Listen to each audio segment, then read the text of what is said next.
नमस्कार, AR न्यूजमध्ये आपल्या सर्वांचं स्वागत। फुलजंती ग्रामपंचायत येथे आमचं गाव आमचा विकास उपक्रमांतर्गत कार्यशाळा संपन्न। प्रशिक्षण, पायाभूत सुविधा संदर्भात चर्चासत्र, अधिकारी, विविध पदाधिकारी व कर्मचाऱ्यांचा सहभाग। मंगळवेढा तालुक्यातील फुलजंती ग्रामपंचायत येथे सोलापूर जिल्हा परिषद गणस्तरीय आमचं गाव आमचा विकास उपक्रमांतर्गत ग्रामपंचायत विकास आराखडा तयार करण्यासाठी ग्रामपंचायत अधिकारी अविनाश मोरे यांच्या मार्गदर्शनाखाली शुक्रवार दिनांक 27 रोजी एक दिवसीय प्रशिक्षण कार्यशाळा संपन्न झाली।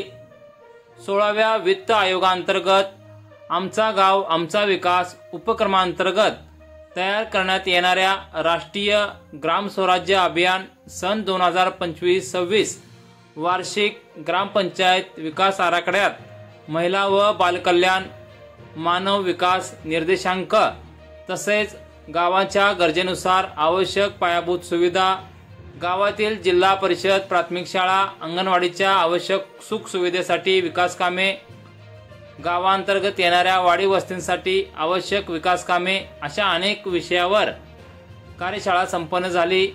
या प्रशिक्षण कार्यशाळेस ग्रामपंचायत अधिकारी अविनाश मोरे, एकल शिक्षक संघटनेचे पदाधिकारी अपराया न्यामगोंडे यांनी मार्गदर्शन केले। प्रस्तावना ग्रामपंचायत कर्मचारी संघटनेचे तालुका अध्यक्ष कॉम्रेड संतोष जामदार यांनी केले। यावेळी उपसरपंच बाळासाहेब माळी, ग्रामपंचायत सदस्य मनगिनी पवटे, पोलीस पाटील जिवाजी सोनवले, शिक्षक शिवानंद कोळी, संतोष इंगळे, मारुती पेटरगे, सरपंच सचिन चव्हाण, हरिदास हिप्परकर आदींची प्रमुख उपस्थिती होती।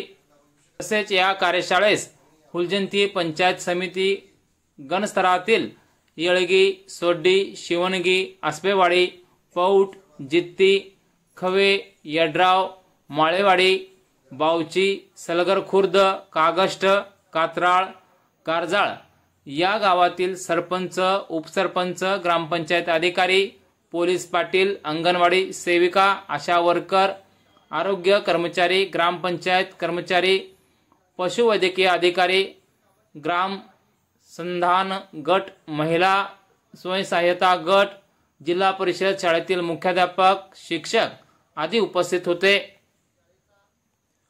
या एक दिवसीय कार्यशाळेत अंगणवाडीसाठी बालकांच्या बौद्धिक विकासासाठी आवश्यक खेळणी पुरवणे, गणवेश पुरवणे, शुद्ध पिण्याच्या पाण्याची व्यवस्था करणे, शौचालय बांधणे, कुपोषित बालकांना आहार पुरवणे, ई-लर्निंग उपक्रम, अभ्यासक्रमानुसार खेळाचे साहित्य पुरवणे, वाचनालयासाठी प्रत्येक शाळेला पुस्तक देणे, युवकांसाठी व्यवसाय प्रशिक्षण घेणे, व्यावसायिकांसाठी विविध योजना, सामूहिक शेती, करार शेती, कृषी अवजारे स्थापन करणे, शेतकरी प्रशिक्षण, विपणन, उत्पादन वृद्धी, शेतीविषयक सल्ला केंद्राची स्थापना करणे, दूध उत्पादन प्रोत्साहन देणे, कुक्कुटपालन, शेळीपालन अर्थसहाय्य करणे, सामूहिक शेततळे, बंधारा बांधणे, महिलांसाठी व्यावसायिक कौशल्य विकास कार्यक्रमांचे आयोजन करणे, स्मशानभूमी बांधणे या अशा अनेक प्रकारच्या योजनांची प्रशिक्षण माहिती या एक दिवसीय कार्यशाळेत देण्यात आली।